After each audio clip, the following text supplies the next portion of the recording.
For things that I did that I was not good at, or and still not really good at, as a youngin, I never was really much of a networker. I never really sort of grasped the importance of having friends help friends, and take advantage of these sorts of opportunities. So that was an example of that happening, even without me I had really to read really a book on trying. it, Bill. I had to read See, a book on it. This is so. This is an interesting point.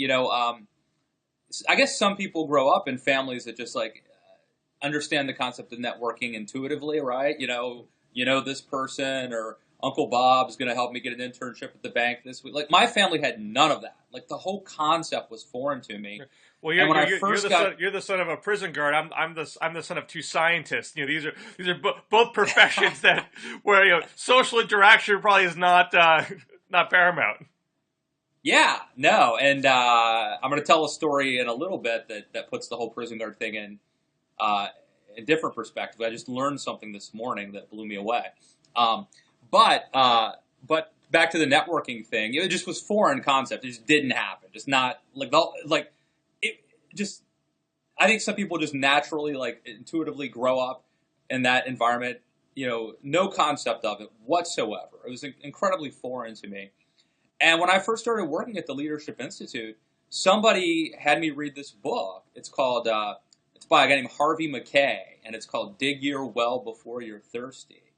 And I think for most people who watch this show, if they read it, it would just be like, common sense to them. It would be just obvious. But the subtitle was The Only Networking Book You'll Ever Need. So like in my 20s, I literally, for the first time, started to understand networking. And I mean, it seems like a douchey thing, and it can be if you're that guy who's like looking over somebody's shoulder and giving out business cards promiscuously. But if you look at it from a positive side, networking is kind of like do unto others kind of thing, and keeping in touch with people and a lot of good things. But it was just a foreign concept to me. Right. Same here, man. I think I had sort of like a constitutional aversion to. One story I don't know if I've ever told you. When I was in college, there was an internship program in the month of January. Oberlin College, where I went, has an interesting semester structure called the 4-1-4, where you have a 4-month fall semester and a 4-month spring semester, and you have this winter term in between where you're supposed to do something, have some sort of project, and it could be a wide range of things you could do.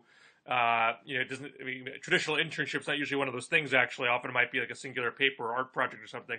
But the politics department had an internship program with Congress, and most internships are in the summer.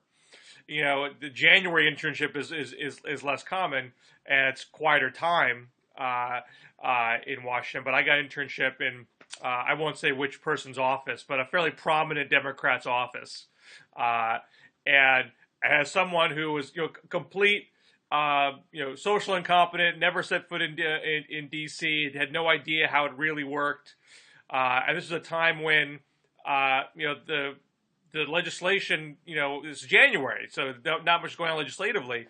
It was the year where Clinton was being inaugurated. It was 1993.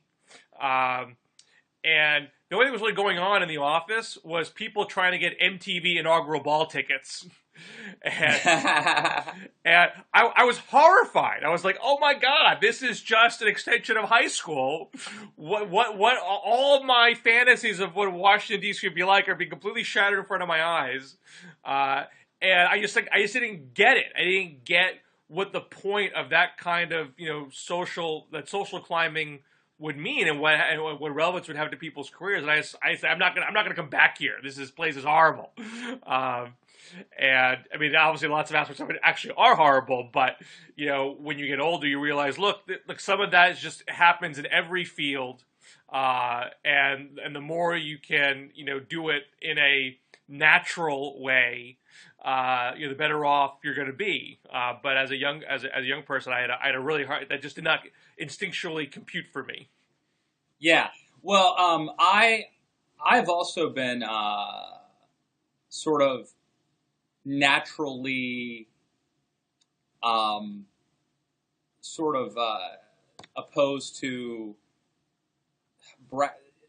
pretty. I don't know how to describe it, but like the unseemly part of networking, uh, I think it hurt me for a long time early on that I uh, didn't like to play that game. Didn't like as much as I love politics, I didn't like the political side of politics, or of anything for that matter. Like when I went to college, but I didn't participate in anything. Like I didn't do a single internship, and when I graduated, like literally the only job I could get was managing a fast food restaurant, and it was only once I got involved in campaign politics that I kind of found my niche, and I saw that it was like a meritocracy where if you worked hard, you could sort of get ahead. And it was a little bit wild, like the Wild West, and it clicked with me.